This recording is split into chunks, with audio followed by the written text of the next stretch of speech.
Analyse détaillée, France vs Belgique, 2-0. Bonjour à tous et bienvenue pour cette nouvelle analyse du match entre la France et la Belgique, qui s'est déroulé le 9 septembre dans le cadre de la Ligue des Nations. Aujourd'hui, nous reviendrons sur les moments marquants de cette rencontre, en ce que cette victoire 2-0 représente pour le parcours des Bleus dans cette compétition. Dès les premières minutes, la Belgique a cherché à imposer son rythme de jeu. Leur stratégie était claire, conserver une possession haute, avec De Bruyne en chef d'orchestre, tentant constamment de déstabiliser la défense française. Dès la 7e minute, un coup franc bien positionné pour les Belges a constitué une première menace, mais les Français ont réussi à se dégager en corner. De son côté, la France a opté pour une approche plus prudente, laissant les Belges maîtriser le ballon, dans l'idée de les surprendre en contre-attaque. Ce plan a commencé à se matérialiser dès la 14e minute, avec une première tentative sérieuse signée Guendouzi.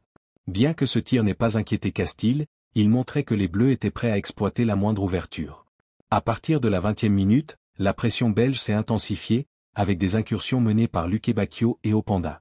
Mais c'est Mike Maignan, le gardien français, qui a brillé par ses réflexes, empêchant les Belges de prendre l'avantage. Cependant, c'est bien la France qui s'est montrée la plus efficace. À la 29e minute, sur une action initiée par Marcus Thuram, le ballon, repoussé par Castille, est retombé dans les pieds de Randal Kolo Muani, qui n'a pas manqué l'occasion de donner l'avantage aux Bleus. 1-0 pour la France. Une efficacité redoutable qui a galvanisé les joueurs français, tout comme leurs supporters, en liesse après ce but.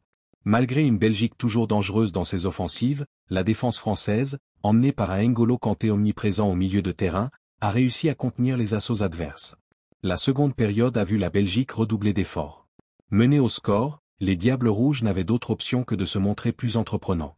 Kevin De Bruyne, fidèle à lui-même, a tenté à plusieurs reprises de créer des brèches dans la défense tricolore, mais l'organisation défensive, menée par Upamecano, a su neutraliser les tentatives belges. C'est à la 51e minute que la France a fait le break. Ousmane Dembélé, avec une accélération éclatante sur le flanc droit, a éliminé deux défenseurs avant de décocher une frappe imparable sous la barre. 2-0 pour la France, et ce second but a mis fin aux espoirs belges.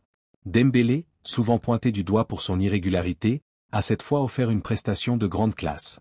À partir de ce moment, les Bleus ont parfaitement géré leur avance. Contrairement à d'autres matchs où ils avaient parfois montré des difficultés à conserver leur avantage, cette fois, la maîtrise était totale sous la direction de Didier Deschamps. Les changements effectués, comme l'entrée de Kylian Mbappé en remplacement de Kolo Muani, n'ont pas perturbé la solidité de l'équipe.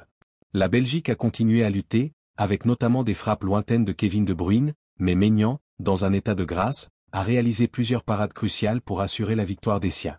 D'un point de vue tactique, ce match a illustré la flexibilité de Didier Deschamps. Face à une Belgique dominante en possession, il a opté pour un bloc bas et un pressing ciblé lors des transitions, permettant aux Bleus de se projeter rapidement en contre-attaque, grâce à la vitesse de joueurs comme Dembélé et Thuram. Du côté belge, la difficulté à concrétiser dans les 30 derniers mètres a été flagrante.